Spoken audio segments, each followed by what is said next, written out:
tubes. This is on that Murray, old Murray 91. It's a 5-horse Murray. This is the original carburetor. When I got it, it was like this. It had the choke plate in it with the mechanism up top.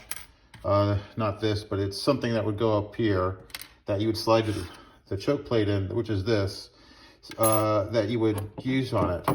I put in a bowl and a bull nut, and it would only run on choke.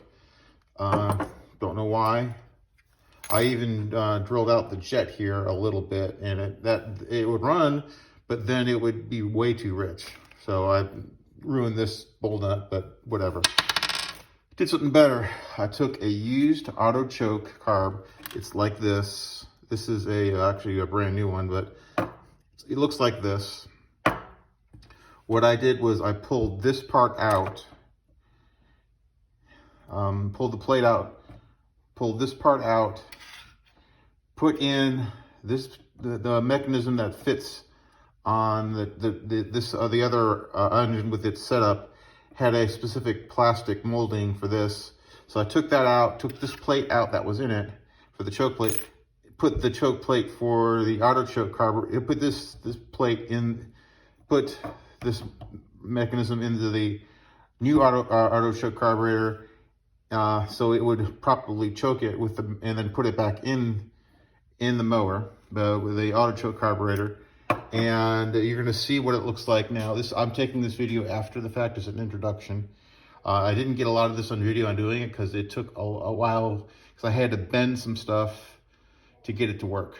But it does work. This is that Murray I got for free. I couldn't get it to run not on choke. I did something, I was trying to fix it, and then the throttle cable broke, but I did something kind of tricky. I had a auto choke carburetor from a Briggs Quantum. I retrofitted it. Now you do have to put it on choke. You have to go up here and move that. That'll put it on choke. And I'll break away and cut into, I'll show you what it looks like. I took the plate out of a auto choke carburetor from like a modern Briggs Quantum, and replaced it and put it and put it in that mechanism here into this carburetor, and then now to put it on choke. What you do is, right now it's off choke, as you can see. You have to come up here, and that puts it on choke. Then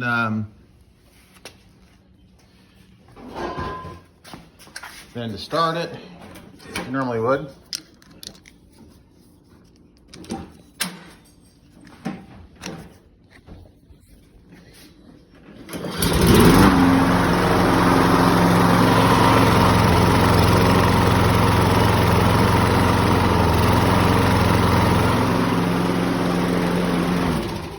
it goes off choke by itself, just like an auto choke would do. So that's the best I've been able to get this morning, and it seemed to work pretty well. So apparently this just proves that you can take an old Briggs Quantum 5-horse. It has a manual choke. The carburetor is discontinued, no longer made by Briggs. I looked. You can take a Quantum Briggs for the auto choke and retrofit it with the choke, some of the choke stuff from the old carburetor. Mix the two carburetors together, and it will work. Later, tubes.